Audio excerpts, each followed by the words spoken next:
It's NN Startup Day. It's our day where we'll be celebrating entrepreneurship and starting a business here in the county. Welcome to NN Startup 2024.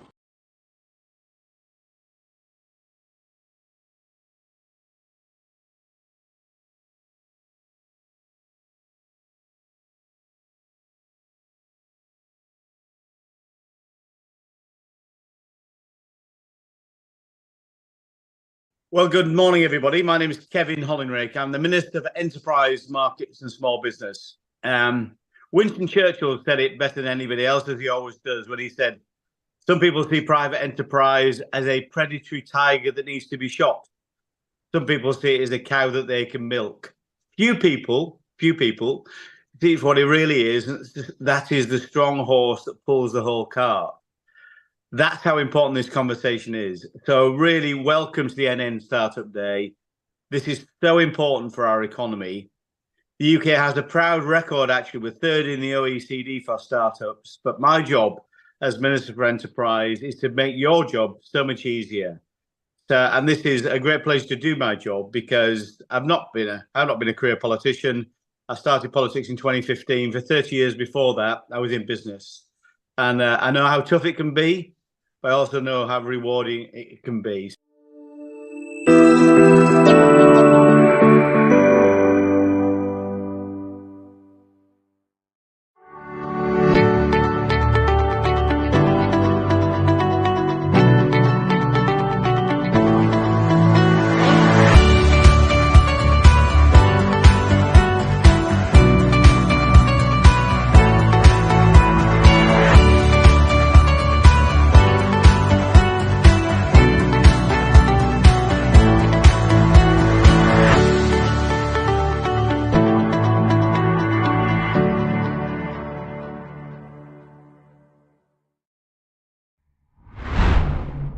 So I'm with Alistair McLeod from the Business Doctors. Alistair, welcome today. Thanks for your time. Do you want to tell us a little bit about you and what you do? Sure. So Business Doctors is a business consulting, advising service for small to medium-sized businesses. We help them with their growth plans, whether they want to grow to a certain size or grow profitably to a certain extent, or to then exit at some point or acquire or hand over to another family member and so on. So small to medium-sized businesses, typically 2 or 3 right up to 50, maybe turnovers up to about 10 million. And how sort of long have you been running the business that you're running? Because you're a franchise, aren't you? A franchise, yeah. So started a franchise late last year, actually. So it's pretty new to me. Self-employment is pretty new to me. I've been in salaried roles most of my life at senior levels in large and small companies. So this was a brand new adventure. So my paint is still wet, but I'm loving it. It's great. I love the small business space, particularly the family organizational space. I worked in a family company for many years, and a lot of it rubbed off me in terms of their approach to business, how they have a longer term sort of planning horizons, how they think about their team as the extended family. And that's a nice idea. There are lessons you learn in larger companies. If you go into bigger companies, it's probably worth doing that for a while because you learn all about bottom line focus. You learn about good structure. You learn about discipline. You learn about delivering very, very sharply. So that gives you those kind of skill sets. But the family business is, I think, a nicer place to be in for the reasons I said earlier. Yep. So what inspired you to start your business? Well, I've been in large and small businesses for a lot of my life in a salaried role. And then last year, I had the opportunity to change that. I've been doing a lot of traveling. I have an 8-year-old boy that I wanted to see grow up. So I decided I wanted to give back something locally, work with small businesses full time. And so I chose the business doctor route as a way forward. So what were the initial steps you took to actually launch the business? Well, the first thing is do your homework. So decide exactly what your main skill sets are. And then also I think you've got to be really clear about your place in the marketplace. What is it that your edge is, what you're going to bring to it. And also I think decide whether you're going to go it alone or you're going to go for a franchise. And I can talk about franchises now or franchises later, but if you are new to business, it might be worthwhile thinking of going the franchise route first. And the reason for that is that franchises are ready-made business packages. These businesses work. You don't have to worry about whether the customers will buy or not. Well, you still have to work at it, but it's a proven route. You get a support structure, a marketing package is ready, probably a finance package is ready. If you want to go and get a loan to pay for the franchise fees and so on, that's pretty straightforward because the banks know the franchise. So it's a great way of learning how to run a business, because many people who are new to business may have some technical skill they're very good at, garage mechanic, or a florist, or a manufacturer or something, or a service provider, but they won't necessarily know how to run a business. So franchising is sometimes a good way of going and learning those how to run a business skills, which you can then, of course, go on your own route later on when you can leave the franchise after a certain number of years and do your own thing. And most of the time there's a support network and support mechanism behind the scenes, isn't there? That's right. And for instance, in Business Doctors, one of the things I really liked was the fact that they have a network of extremely experienced business people. I mean, I'm 25 years in business. They're all 20 plus years in business as well. And so between us, we've got hundreds of years of business experience. There's not many businesses they won't have experienced. So having that network, that community, it's really important. Like in any business, when you start, you have to have a supportive community. Obviously, your family are key. You have to really have a good, long discussion with your family about this. This is not a light little project. This is something that's going to affect you, right? So you have to have that network well and truly behind you. But then also you're building kind of a new network for yourself. If you've been in salaried employment, you've had a kind of ecosystem there which is ready-made, right? If you're self-employed, you have to create that. And I think that's one of the things I realized. That's quite hard work. But it's also good fun. You make new friends along the way. You find out things about yourself that you didn't necessarily know. You find out more strengths, some more weaknesses. But there's always somebody out there who's better than you at something. So find them and ask them. And people are very generous. And in Northamptonshire, I find that particularly good. I find that very friendly. Everybody willing to teach you and give you their lessons of what went wrong for them or what went right for them. And that's good. Lap it up. Be humble. Don't go in there thinking you know everything. Assume you don't. It's always a good starting point. If you look like you are seeking information and seeking help, people are naturally very helpful. They will give you the best advice that they can. So talk to many people, build a very supportive community around you, and enjoy the journey.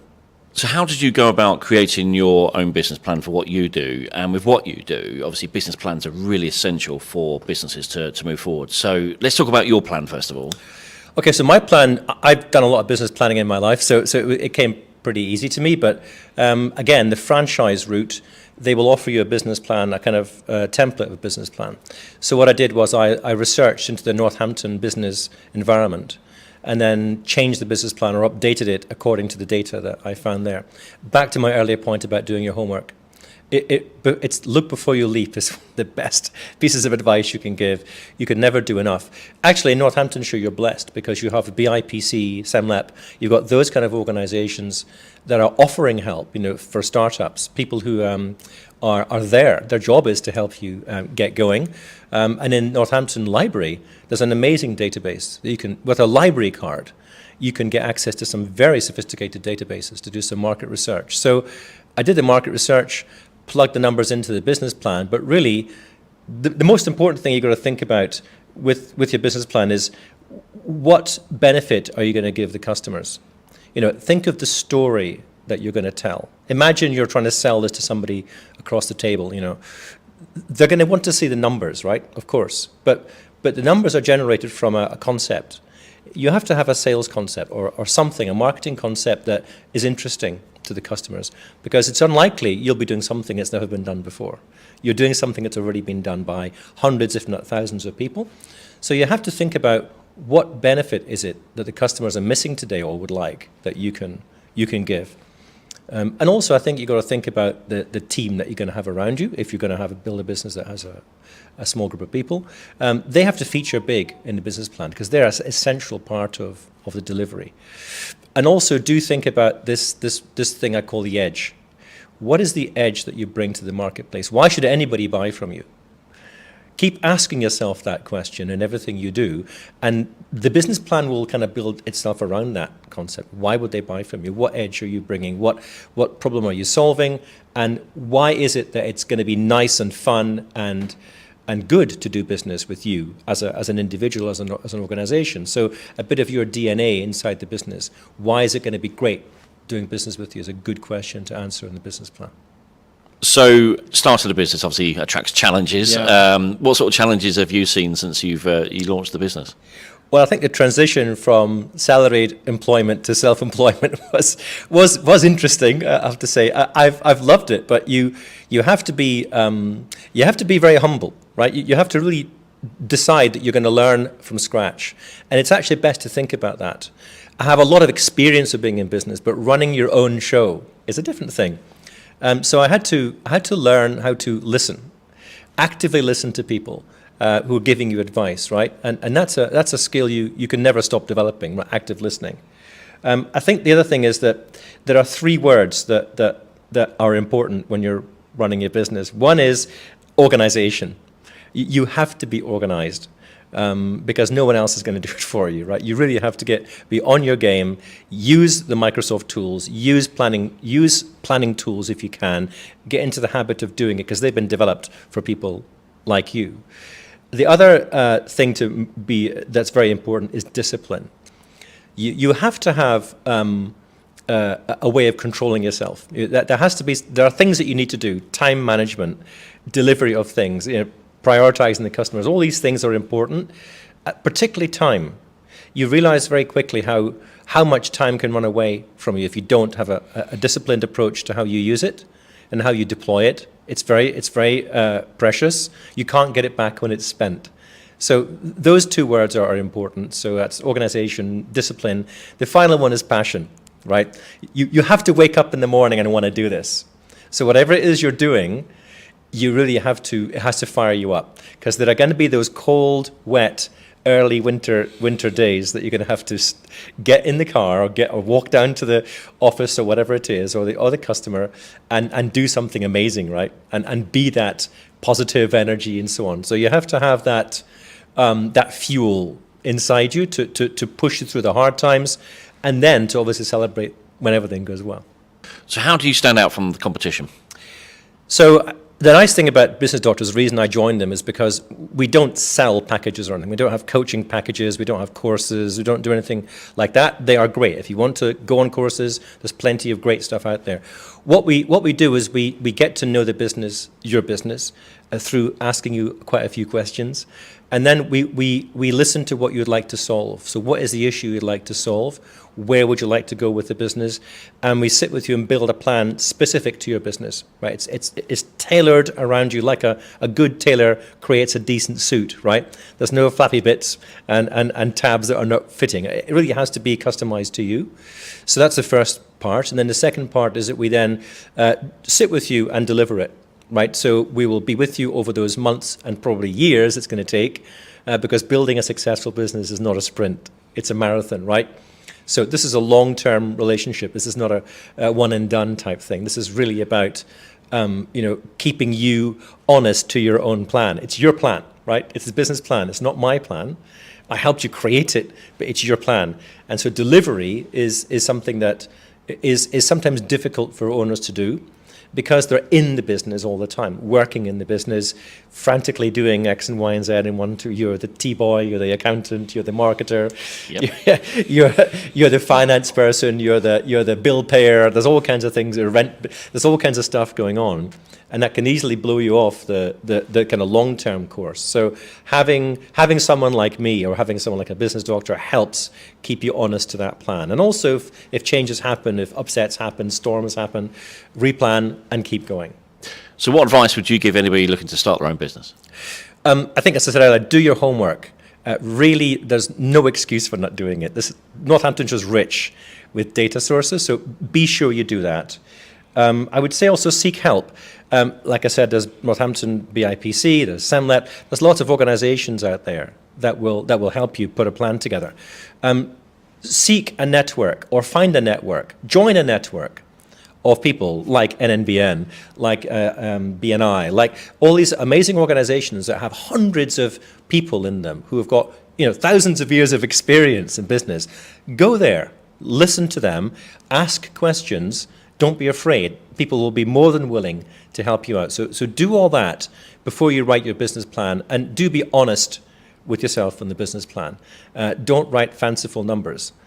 Do think about, like I said earlier, have the story very clear, have the edge very clear, and from that and the market research, you will get some numbers that will make sense. Every business should have maybe a long-term goal. Have you set goals for what you're doing? Yeah, so I'm all about growth. I love seeing and being in businesses that are growing. So I'd like to impart to Northamptonshire over the next 5 years. I'd like to do 10 businesses breaking 5 million over the next 5 years. I think it's entirely possible. So if you have a turnover of less than 1 million, I think it's possible to get to 5 in 5 years if you have a good plan, good team, and a high degree of focus and discipline. So reflecting on your journey so far, what would you say some of the highlights or the biggest successes you've had so far? Okay, well, I think personally, I think I've got a few clients now, which is ahead of where I was going to be in the business plan. So I'm pleased about that. It's a little personal milestone. Back to my earlier point about milestones, do put them in. Make sure that you keep yourself honest to them, because they're there for a reason, right? So do that. I think my other success is remaining married. And my son still talks to me. So there's a kind of little personal victory there as well, because it's very consuming. Going into this your own business, it does consume you. You really have to make sure that you have enough time put aside for the most important network of all, which is your family. And I've done that. It's been tricky. I've had a lot of tellings off from the right people to make sure that that's important. But that was told to me by some very experienced people who were in business and gave me that advice. So I'm spreading it out to anybody who wants to listen. Don't forget your most important network. I've also done a couple of seminars recently, which I got some very warm feedback from, and they have helped connect me with people who have been amazingly useful to me, and also are going to turn into clients, I think, in the future.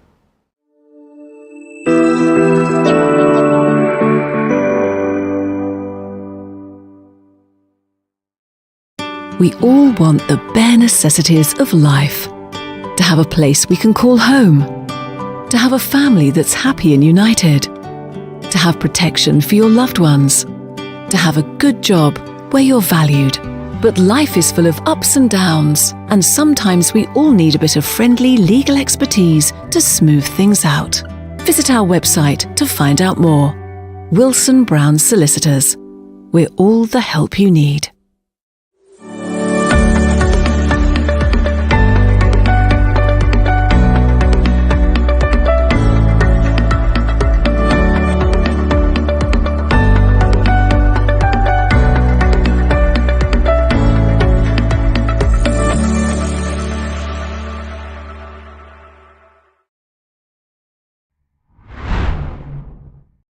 So I run Hangar 41. It's a digital marketing agency that started up this year. We're about 4 months old at the moment. Cover off everything from social media strategy through to implementation, website design, graphic design, copywriting, Google Ads, you name it, we can kind of get it done. We're the one-stop shop, I'm hoping, for smaller businesses. My parents, they run their own business as well. Dad actually runs two. And I see the dedication and the effort that they put into it, but all the good things that they get out of it as well. They love it, and having something that's theirs that they've worked on together definitely inspired me to do the same, to build something of my own that I could work on and be proud of. Affordable digital marketing for smaller businesses. A lot of people know that social media is a really good tool to be going and use to promote themselves, but they don't have the time or the knowledge to do it properly. And a lot of these massive creative agencies that you see floating around online, they're charging some stupid prices just for a few Facebook posts or LinkedIn posts, whatever it might be, to get this small business going. That was the gap that I identified. And so providing the marketing support, especially focused around social media, at an affordable price, good value price, was really important to me. nobody knowing who I was. So, I mean, I've been marketing for about 5 years for various different businesses now. But going into something like this totally on my own and relying on people liking me has been a problem or a challenge. Nobody knowing who I was and having to build my own brand as well as Hangar 41's at the same time has been tough. Oh, I couldn't have done it without everybody around me. You know, NNBN has been a huge help. A lot of my first bits of business came through networking with NNBN. Marie had a look at my website and thought, oh, I can't let him have this, I need to fix it. I've got printers that did my first lot of business cards for me, and lots of people have been very, very helpful, giving me little bits here and there, everything I could kind of wangle myself for free. I got done. Everything I could to try and get that first step up. Having the right people around you is just the most important thing there. I'm really lucky in that my friends, my girlfriend, my parents, everybody understands I've got to give as much time as I can to Hangar 41, but they also don't let me get too carried away. You know, they will say, okay, it's been 3 days, Ben, I haven't seen you, put it down and just come for a beer or come out for some dinner or something, and they'll do their best to kind of drag me away from it, because I do get a bit overexcited and a bit carried away with that kind of thing. But definitely having the right people around you that recognise you need to spend the time, but also keeping an eye on your well-being and your mental health to say, okay, that's enough now, take a break. Long-term goals are to get the business to a point where I can go hands off, right? That's running itself now with a bit of input from me every now and then, so I can go away and start something new and try my hand at something else. I have got a bit of an idea for the next thing actually, but no, if we can get to a point where we can support lots and lots and lots of small businesses with their marketing, as well as some larger partners, then I'll be happy. Watching my customers grow is how I get my kicks, and getting them to the point where they can actually take it back off me. They don't need me anymore because I've given them all the tools and all the knowledge to go away and do it themselves.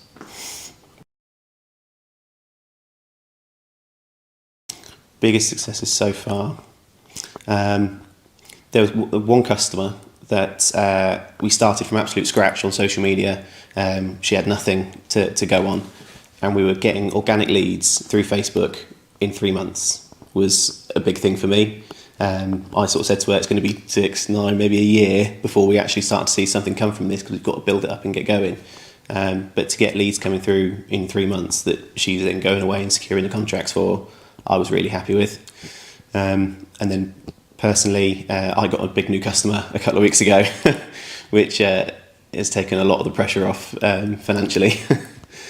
So I was pleased with that as well.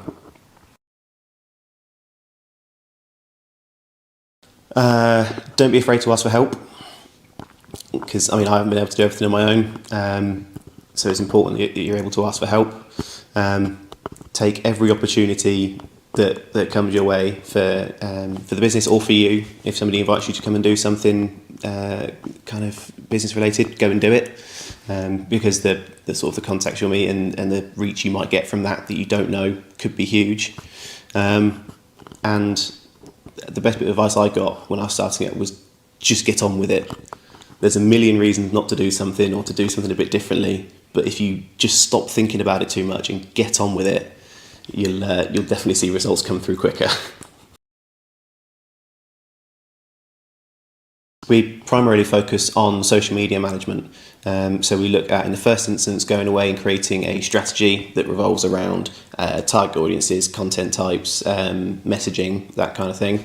Then we move into sort of the creation of social media, so that we look at, if we need to, building all the pages from scratch, going away and doing some templates for the content, copywriting for each post, that kind of thing. Then, if I always say I can be as involved or as absent as you need me to be in this. If you just want me to come along, set it all up, and okay, thank you, Ben, that's enough, see you later, that's fine. But we can actually take on the scheduling of everything. So we can do a month's worth of content in a few days, schedule it for the next month, and you haven't got to worry about anything then. It's all been taken care of. And off the back of that, then we look at the analytics and we see, right, how many people have we reached? What do they look like in terms of demographic? And then, okay, how do we then optimise the next month to do even better with this particular audience? What kind of messaging is resonating better with them? What are all your competitors doing? What's working well? What's not? So we try and cover off everything as best we can. Nobody can do it all, but we do our best.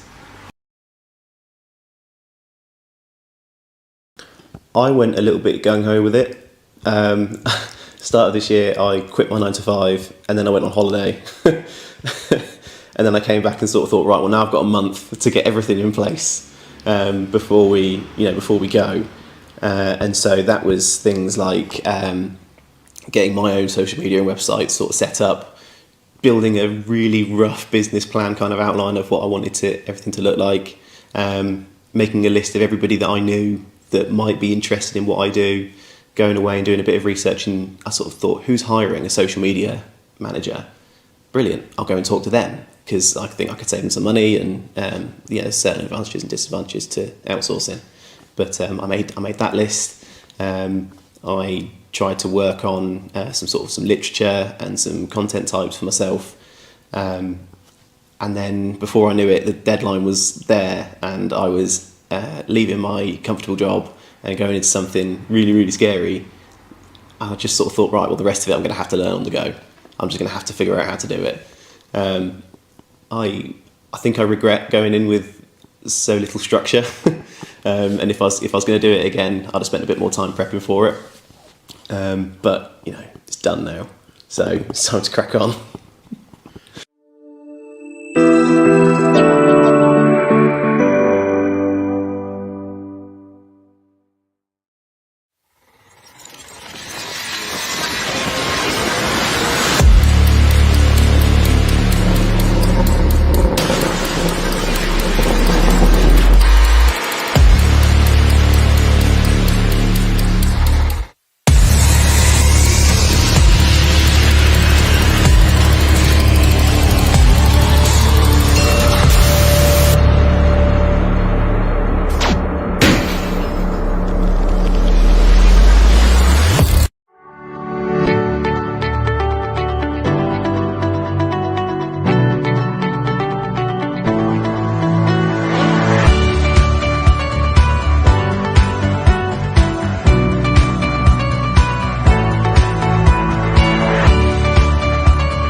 So I'm Shanaz Latif, and I'm the founder of Toot Services, and Toot stands for Tell Others Out There.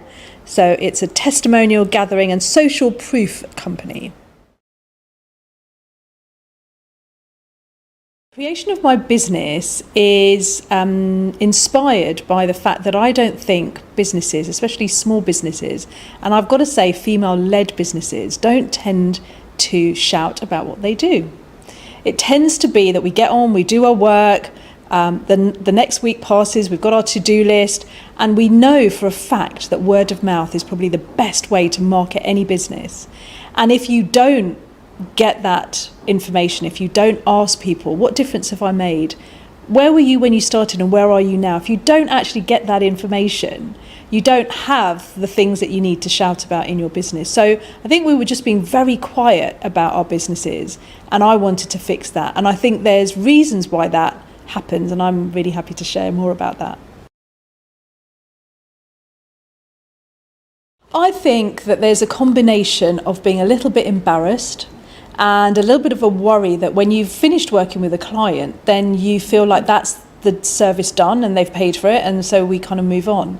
And when we ask people to give testimonials, it's almost like it's a new transaction or it's a new commitment. And actually that gives us a little bit, as business owners, it makes us feel like we're asking for more from our clients who've already paid us for our service. And I think we need to get over that.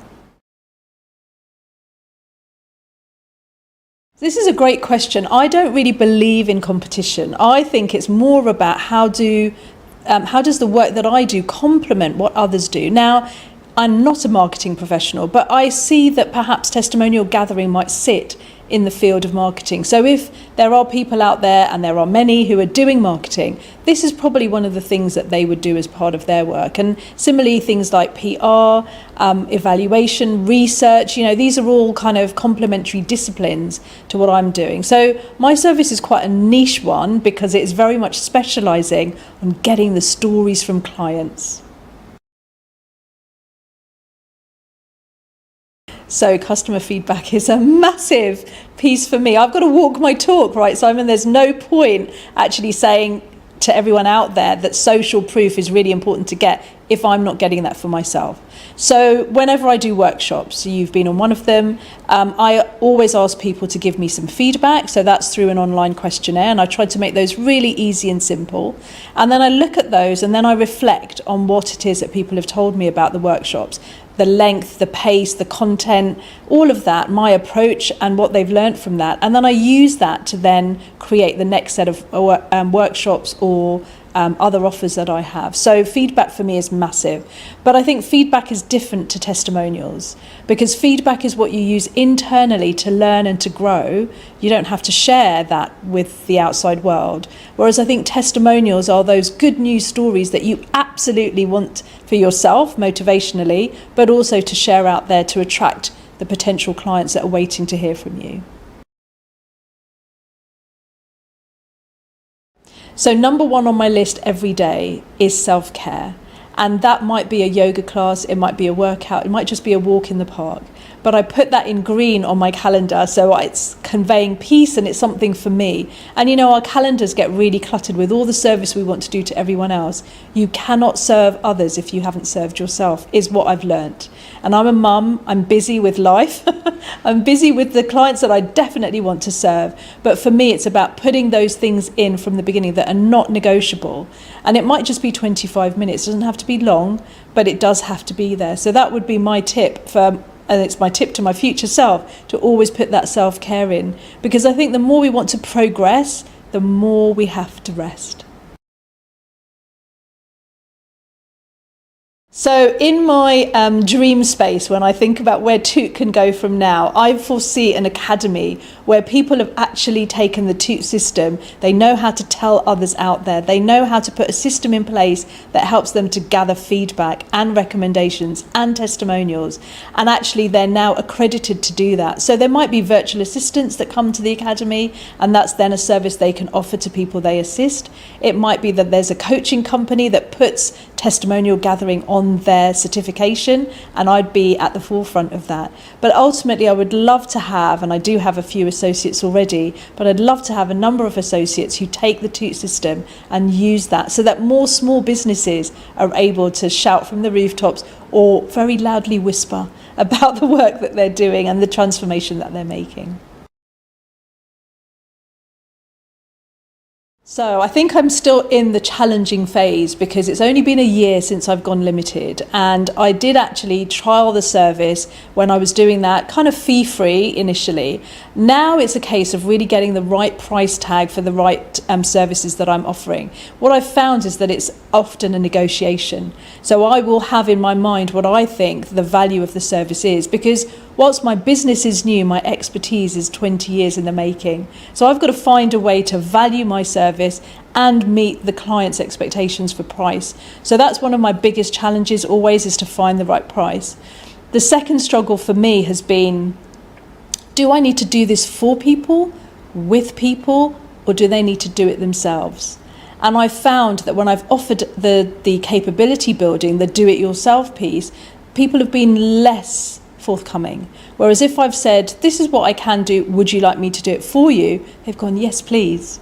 So it's really important to know, I think, who your market are and who has time, capability, interest in the piece that you're doing. Now, we all have, say, the accountant, okay? If we don't want to do our own accounts, we get the accountant. Do you have a testimonial gatherer? Do you have someone who does your PR, your social media marketing, and so on? So it's really about recognizing what is going to be coming off the list and being outsourced to somebody else. And I found that a little bit of a tricky balance to strike. The successes have been when people give me the feedback where they've said, well, we absolutely love what you've shared with us, the nuggets that we've learnt during training, or when I've done a piece of work, the Done For You service, and people have blogged about that and written articles and used my testimonials that I've gathered for them from their clients in their own social media.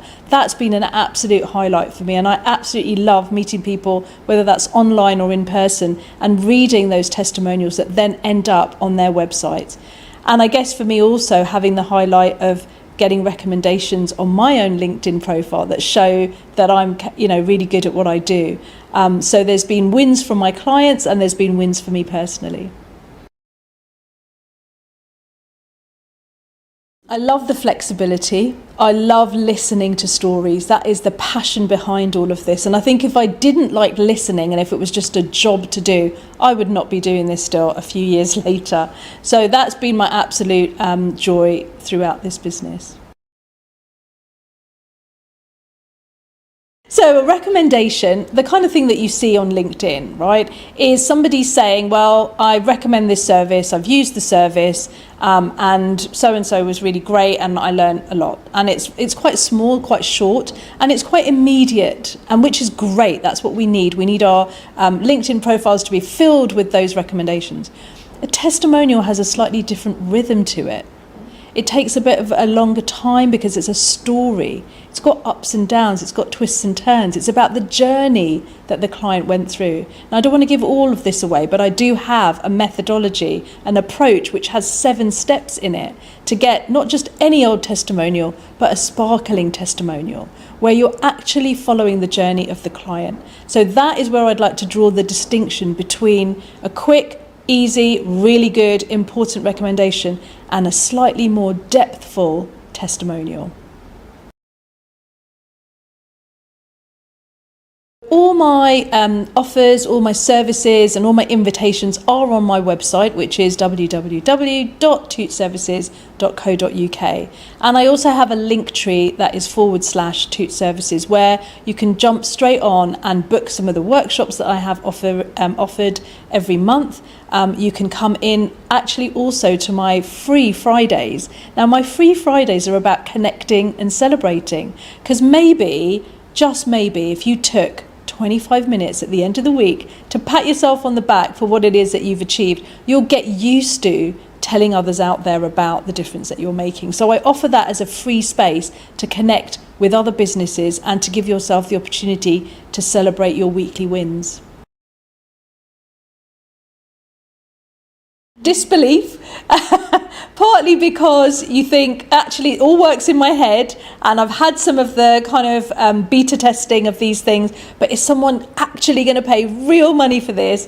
It's been joyous, and it was a bit like buses. I had hay bales for a little while, and then it was 3 at once, all clients coming in at the same time at different price ranges and with different needs, and that feeling of being able to bespoke what I do for the business that I'm working with is also really important. I'm not an HR professional, but I've worked with an HR business. I'm not an IT specialist, but I've worked with a small business that helps others with their IT. So there's very different clients out there, and that feeling of being able to, a bit like a chameleon, kind of work with any business, it's just brilliant, and I love it. So my top tip for starting a business is it's not your baby. It's its own entity. If you are already a parent, keep it that way. Your business is another being. And so for me, it's got to have its own assets. It's detached from you. Yes, you're part of it and you're in it a lot of the time, but you're also the boss of that business, and you're the chief, I want to say, not chief executive officer, but the chief energy officer in that business. So you've really got to think about where you're going to draw the line between you and your business. It goes back to our earlier point about the life and the work balance, is that you need to draw that line. So I disagree with anyone that says a business is like a baby. It's absolutely not. It's a whole other being. And that makes it also a bit of a protection around you. You can draw boundaries around it and say, the business needs this, but I need something else. For me, legalities and financials, those were the things that I really needed help on. Now, I had done a couple of financial foundation courses, and I talked to local kind of accountants and really got some help around the legalities and the accountancy part of things. But my main motivation for turning this into a limited company is that point earlier about making it its own entity. Because I do have freelance work and I can work as a solopreneur and a self-employed individual, but having an absolutely different entity, a business, that's something different. So I'm still learning about all the things that it takes to look after this different being, and there are things there that I'm sure I'll have made mistakes on, but hopefully they're not legal or financial. Oh, goodness me. Do you know, entrepreneurship is in my family's blood, but that is not something that was on the table for me. And I absolutely went through a system in this country that I'm grateful for to a degree, but also just feel like there were so many things missing. And entrepreneurship was not on the table.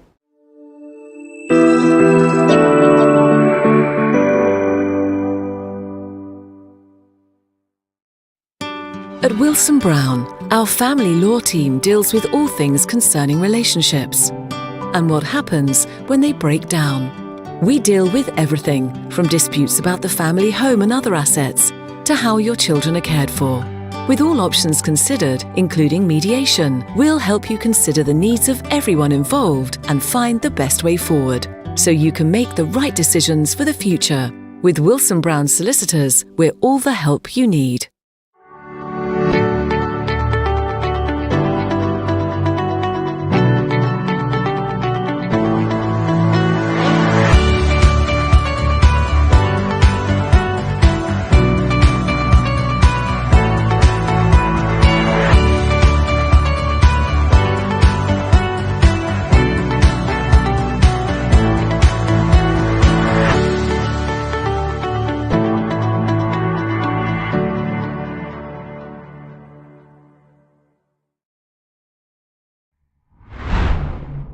I own a cleaning business. It's called Phoenix Cleaners. We provide cleaning services around Northamptonshire, both commercial and residential cleaning services. So that's what we do. And as I said, we started in August last year, but only properly got in when I quit my full-time job in February this year.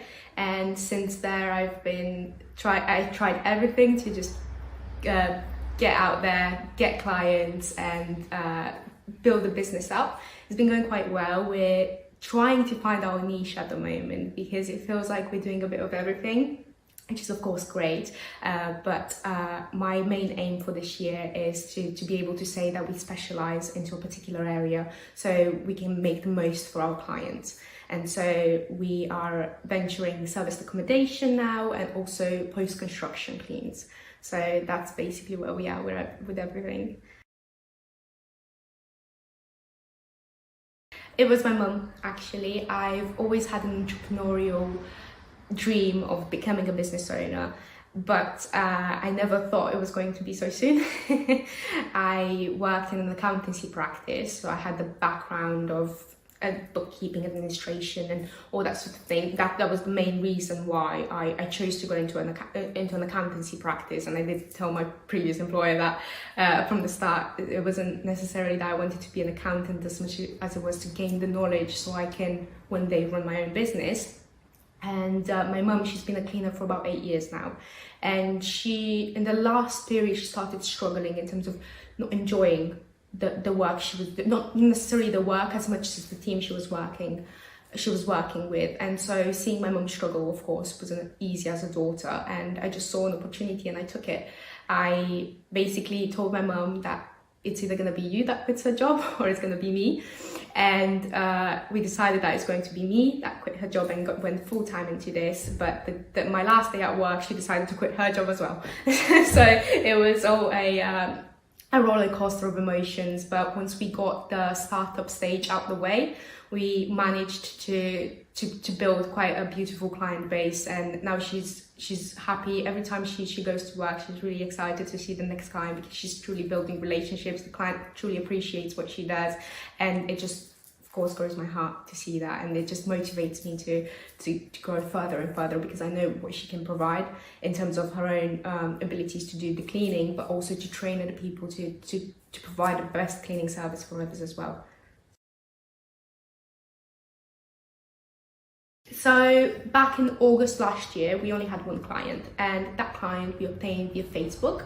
I started messaging around 100 to 200 people, seeing if anyone was interested, and considering our prices were fairly low, we did get a couple of leads, but only one actually went through, which was the client. And we were with that particular client, it was a pub, from August since December, but they closed the pub down, unfortunately. So January and February we had no clients, and so I realized that if I was going to quit my job, I had to really work myself off to be able to get clients and get a client base. So I started door knocking, I started cold calling, I started marketing on Facebook, I started everything that in the books known for a cleaning business to get clients out there. And fortunately, everything that we've tried and worked. Basically, cold calling worked. We managed to get a few clients of that. Door knocking worked really well, thankfully, although there was a lot of rejection, I must say. And so that was the first initial steps. I always say that as long as you're able to get clients, you've got a business, and the systems that you put in place are just there to keep the clients. But if you're able to get clients, you're in business. So my main focus, my first step was, okay, big question, how do I get clients? And so I just made a list and I went for it, and I worked for February and March was only about getting clients. And once I managed to get a decent client base, that's when I thought, okay, I've started this, but can I keep it? And so that's when I started to put systems in place. I started to work with other business owners to delegate some areas such as marketing, so I can focus on making sure that I provide the best cleaning service, and making sure that the admin side of the cleaning business is also taken care of, because a cleaning business is not just about cleaning. It's about maintaining clients, being reliable for your clients, and making sure that if you say you're going to do something, you're going to do something. And it's simple things such as raising an invoice and sending it to the client when you say you're going to send it off. And the client will base their trust upon those little things that you do consistently. So if I say I'm going to do something, I must make sure that I've got the systems in place to push me to do them. And so the next stage in that was to build those systems up and to make sure I'm staying accountable to those. My biggest success, and this is more of a personal answer, but my biggest success is seeing my mum being fulfilled, being the fact that I know that I was the one to take her out of the workforce because she wasn't happy, and putting her in a much better position is the biggest success for me. In terms of professional success, is just obtaining the clients that we obtained. Our most recent success is working with a construction company and carrying out our first post-construction cleans. My biggest challenge would be rejection. I think that door knocking is something scary for anybody, but particularly for me, because I had no background of doing such thing, and there was no employer that I could rely upon if every time I was getting rejected. And I was doing it 5 days a week and about 50 to 60 doors, and 45 out of them would just say no straight away. And having a rejection put through your face so straight up, it was tough. But after the second or third day, I started to get used to it, and it started to become comfortable in a weird sense. And so I started to say, okay, if I'm comfortable with this, I can just continue to do it and just continue, because the worst they can say is no. So I said, okay, I can do it, and I managed to break through the challenge. But I've noticed that with door knocking, it's if you do it for a long period of time, you get comfortable with it. But if you stop for a period of time and then you want to go back into it, that's the hardest thing to do as well. So just keeping yourself accountable to everything that you plan, it was definitely a challenge. I would say, think about, I know this is a very common answer to this question, but think about your why. Why are you doing this? And after you thought about your why, think about, try to plan ahead as much as you can, but also understand that you won't be able to plan for everything. There are always going to be things that will crop up that you did not expect at all. And so expect that as well. And just go for it. I would definitely say that the biggest thing that you can do for yourself is try out. And I would definitely recommend young individuals to do it, especially because the sooner you start, the better for you. Even if it fails, the skills that you get when you start a business like this, or any other business, they're going to be beneficial to both in your professional and personal life. So there's really no real risk. It's worth it. You've got one life. So I think anyone should do it, regardless of the outcome. You can only control how much you put in. At the start, it was difficult because I was used to being able to rely upon someone. I was fortunate enough to have a really good employer who was supporting me both in my professional and personal life. And so it was difficult waking up in the morning knowing that I'm solely responsible for all my for all the responsibilities for the entire business itself. So the fact that I knew that it was me and only me was the most difficult thing to accept in the transition from employment to self-employment. But again, once you get comfortable with the uncomfortable, if you're able to push through, and if it is for you, then it's something that is just a matter of time. My long-term goals are to become a cleaning service known for the trust that a client can have in us, and our reliability and our quality cleaning services. And I want us to be known throughout all Northamptonshire and maybe further, and just continue to grow, continue to help people not only get the best out of cleaning, but also help others find reliable jobs, provide jobs for other people, especially for people that are coming from different countries and perhaps are not fluent in English and are looking for a job that will give them the skills, but also allow them for opportunities in the future.